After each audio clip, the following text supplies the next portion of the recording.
gamers, if you like light, quick card games, plenty of variability, and Sonic the Hedgehog, then you want to check out Sonic Speed Battle, which is actually 3 games in 1. Let's take a look at how these games play. In Action Race, each turn, players will decide whether they want to race or spin.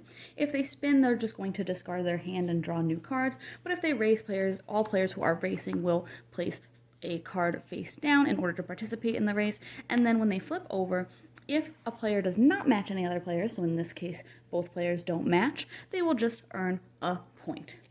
If any of the players did match, they will participate in a homing attack, in which they will have to continue to play the same numbered card on top of each other until somebody cannot or chooses not to. At that point, whenever there is a player who is out, the other player wins, and then they will get a point for the original card they played, as well as a point for each other player that they defeated. So in this case, they'd get 2 points. If there was 3 people in the homing attack, they'd get a total of 3 points. At the end of a round, after scoring has happened, if a player has 10 or more points and they are not tied at all and they have the most, then they will win the action race. In Shooting Battle, players will choose to either duel or panic each turn after they first draw a card. If they choose to duel, they will pick a player to challenge, and again, both players will put down a card face down, and then they will flip over to see how they did.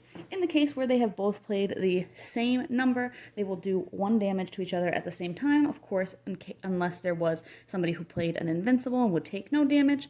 Otherwise, whoever played the larger number would win and do 1 damage to that other player. Ultimately, players are just trying to knock out the other players, get rid of all of their health, and if a player is knocked out, then they will be out of the round, and the last player standing will win. Players will have access to different variable player powers and different suit effects when they play certain cards and do damage, and they may even be able to put cards down as a special weapon, which will help them do more damage to other players as well during the round.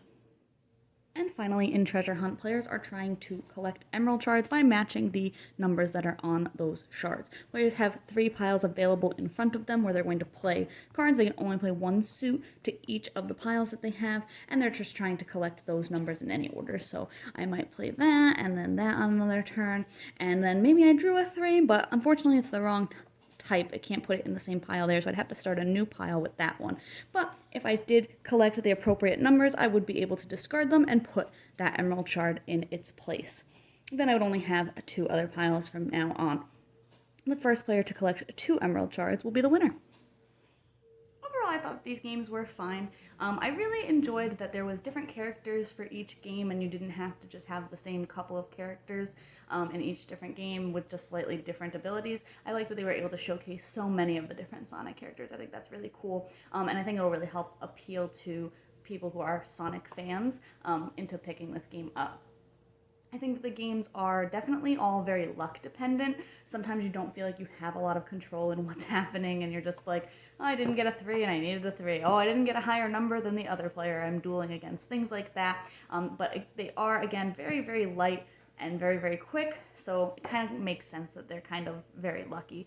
And I do think that that kind of helps make it very approachable, though, to a lot of people, which is good when you have a theme like this. You don't have to rely on a deep strategy. Anybody can do well in one of these games, so I do really like that approachability as well. If you're into light, quick card games, then this one is neat. A lot of them can be, like I said, very, very quick, but I do like that it's 3 games in 1, and you just need that 1 deck is the main thing there. So you can pretty much bring it anywhere and play it anywhere, which I do really like. But you can check out my full thoughts on the blog today to see if this one's for you.